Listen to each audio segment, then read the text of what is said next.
Hi, my name is Remie. Thanks for taking the time today to listen to this short presentation about my PhD, Fashionable Looks, Body, Image, Garment. To begin, I'll give a brief overview of my research before moving on to discuss a series of key major projects in more detail. Basically, my PhD is a practice-based study located in the context of fashion that explores what fashion images do to bodies and what bodies can do to fashion images, and in particular, how images can limit or simplify an embodied experience of fashion when clothes become flattened or framed as images rather than allowing for the spatiality or lived experience of the body. My research then seeks to resist or to disrupt the frame of the image by positioning the garment as a transitional form located at the interstices of body and image, where it operates both optically and spatially, and is potentially capable of reimagining the body's relationship to the image in a way that may allow more space for the body itself. This is explored across a series of practice-based investigations that contrast what I've termed pictorial techniques such as photography, scanning, digital editing, and pattern making with spatial strategies including garment making, performances, interactive workshops, and dressing. By repeating and replicating forms and images, passing them from the pictorial to the spatial and then back again, the project work uncovers losses, produces slippages, and opens up gaps, resulting in the production of new spaces in which the body may appear. These themes and concerns are reiterated by my research questions that ask: how does the image influence how fashion is seen, experienced, and produced? How does the image simplify the wearer's experience of fashion in cases where representation overpowers the spatiality of the garment? And how can the garment function both representationally and spatially at the interstices of the body and the image to open up new spaces in which the body itself may appear? Conceptually speaking, the research is concerned with what Joke Rabard and Camille Van Winkle refer to in their recent publication Archive Species as contemporary art's assiduous critique of representation. That is, the questioning of the power relations inherent in images, and in particular questioning of who is represented, how they are represented, and for whom. This type of critique, as Rabard and Van Winkle suggest, is perhaps more familiar to contemporary art than to fashion, having been employed in the work and writing of artists such as Valley Export as far back as the 1970s, and of course in the famous essay by Laura Mulvey, Visual Pleasure and Narrative Cinema. Both Export and Mulvey draw on Lacan's theories of the mirror stage and the gaze to undertake psychoanalytic readings of cinema and the image, exposing the power relations inherent in looking and being looked at. Similar ideas are also raised by Mulvey's contemporaries from fashion theory such as Diana Fuss, and more recently by writers such as Laura Gardner. Interestingly, like Mulvey, these texts have all tended to critique photographic, filmic, and illustrative depictions of fashion rather than its physical embodiment, the garment. This research, however, is very much committed to trying to understand what these critiques mean for real garments, which of course also function representationally, but without losing sight of their spatiality also. Thus, the work also looks to writers such as Steve Swindle and Kevin Almonds and their text Reflections on Sculptural Thinking in Fashion, and the locally published compendium Fabrique, which explores some of the philosophical and practical aspects of three-dimensional thinking in fashion design. In addition, the research also looks to a number of updated theories of representation, such as those proposed by artist Hito Steyerl. Besides the practitioners mentioned here, the work is also situated in relation to a number of other practices that also seek to analyse and to reimagine representation, and in particular the representation of bodies and garments. This includes performance artists, photographers, and others whose work explores the flattening, framing, and restriction of bodies. Although influenced by both artists and recognised fashion brands, the work is positioned quite specifically in terms of fashion research, and in particular expanded fashion practices such as D&K and Anouk Beckers, who investigate the agency of the wearer by employing speculative, critical fashion practice strategies, including performance, workshops, and dressing, in order to propose new ways of doing fashion. Within this context, this project seeks to contribute to this field by offering a combined perspective where the garment is understood both visually and spatially as a site of agency through which the wearer can claim greater power in relation to the image. This is demonstrated through my projects, the first of which was a play on a traditional fashion runway that sought to visualize the garment's relationship to the body and to uncover slippages through which the spatiality of the garment might exceed such a frame.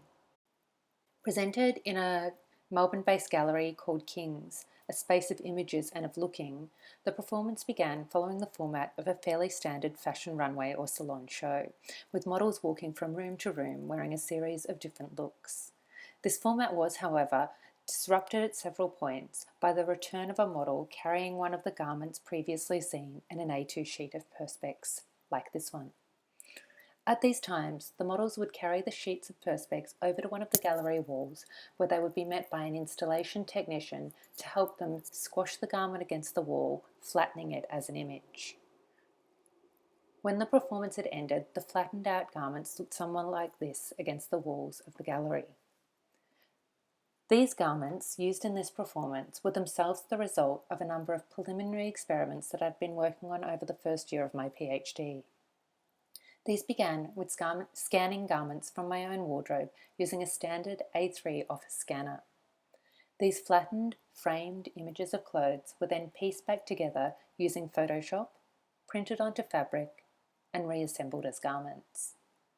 The experiments sought to make visible the slippages and excesses of the original forms that eluded the image capture process and can be seen here as the blank areas and gaps at the extremities of the sleeves, shoulders, and torso. A similar technique was also used to produce a series of two-dimensional looks such as this one.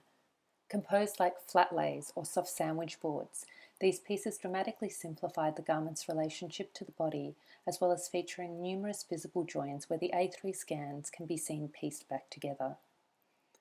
These two-dimensional pieces also came to inform a range of pattern-making experiments that sought to explore how the form of the garment is itself merely a composition of two-dimensional parts, be they pattern pieces or cloth. And some additional investigations such as the dress you see here. This dress is basically composed of two large flat panels squashed against the body, distorting the garment as it presses up against it, flattening it in much the same way as the scanner or the perspex does, but in this case against the multidimensional and dynamic form of the body. Following on from the performance, I then experimented with reimagining these garments as images once again. This was done using a flat lay photographic style commonly used in fashion advertising. These images were then manipulated using Photoshop in a similar way to the original scans to produce a series of t-shirt designs which were displayed as images on Instagram.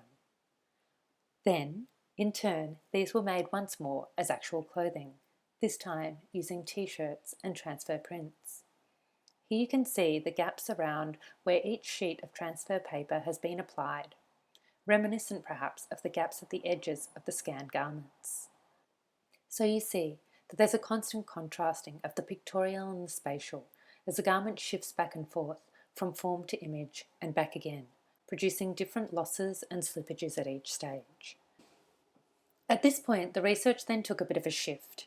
I'd been thinking a lot about the issues I'd been having with scanning and printing black garments. As you can see here, you don't get much detail out of an entirely black piece. This was something that I found particularly intriguing given that, as a Melburnian, the majority of my wardrobe is in fact black. And I began to think that perhaps the reason I favour black is this very reason, that it resists representation. This led me to conduct a series of quick experiments involving blacking out garments from fashion magazine advertisements.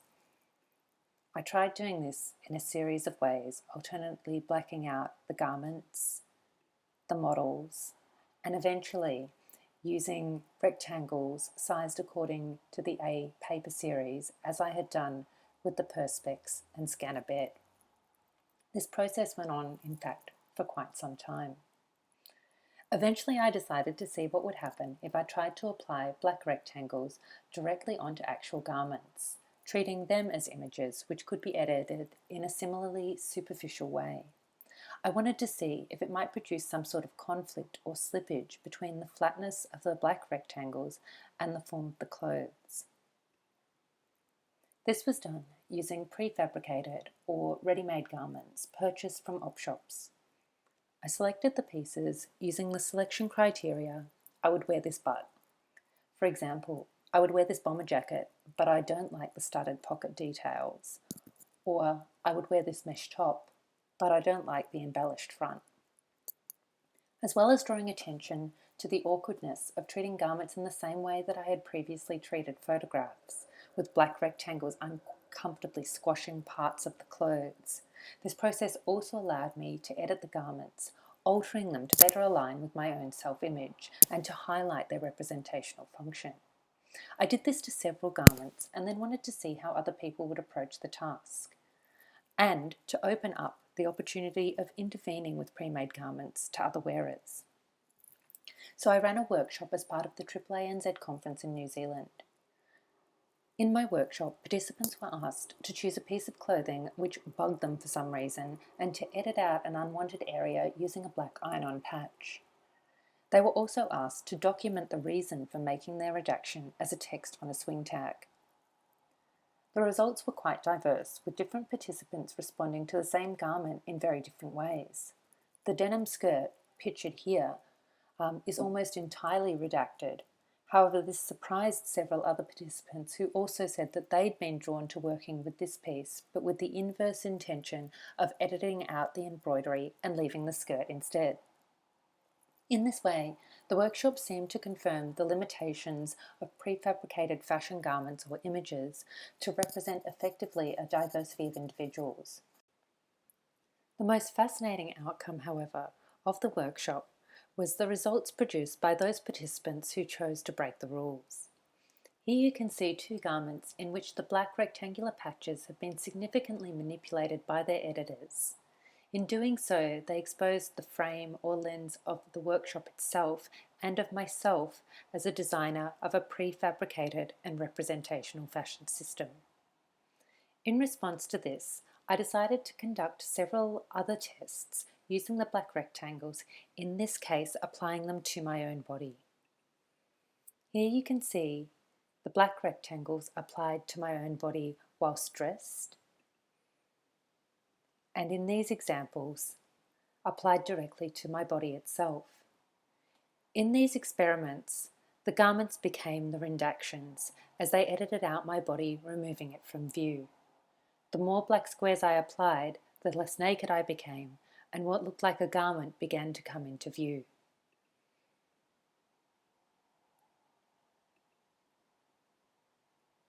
What intrigued me most as I looked back over the photographic documentation of these experiments was that as more and more of my body was deleted, more and more of the garment emerged.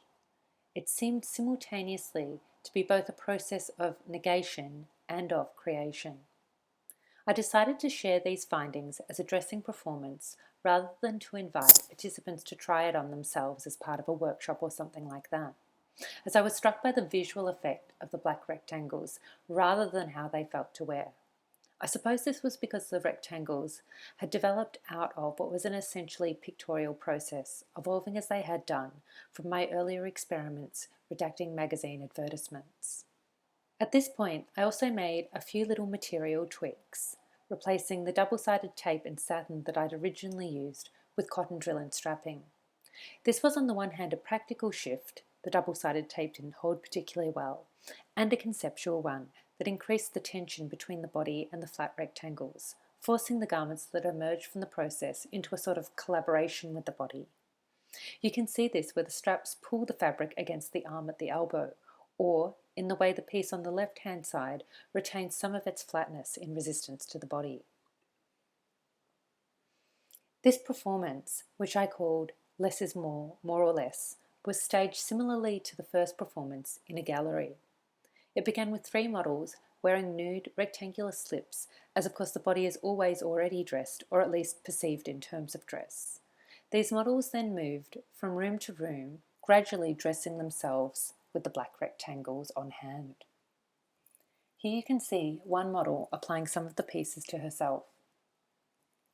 I also chose this time to visibly embed myself within the work, dressing as the designer in a white atelier coat and acknowledging my own role in producing these images and this particular vision of fashion. As I'd learned through my experience with the Fashion Edit workshop, this was of course inescapable. As each rectangle of cloth was strapped to the body, tensions arose between the body and the garment. These tucked and pleated areas built up through the dressing to resemble garment parts, including sleeves, skirts, collars, and even a bag. In this way, the garment and the body were forced to work together, deforming the flat pictorial planes into multidimensional forms, highlighting the spatiality of the body while simultaneously acknowledging the garment's two-dimensional beginnings. As more and more pieces were added, a series of garments emerged and the body became hidden or clothed beneath. As my most recent project, hopefully you can see most clearly here how it is that I propose that garments can function both optically and spatially, and how within this interstitial space, in the collaboration between body and image, new spaces, new agencies, and new visibilities may possibly emerge. Anyway, I think that is probably about time for me. So thank you very much for listening. I hope you found it interesting, and please enjoy the rest of the conference.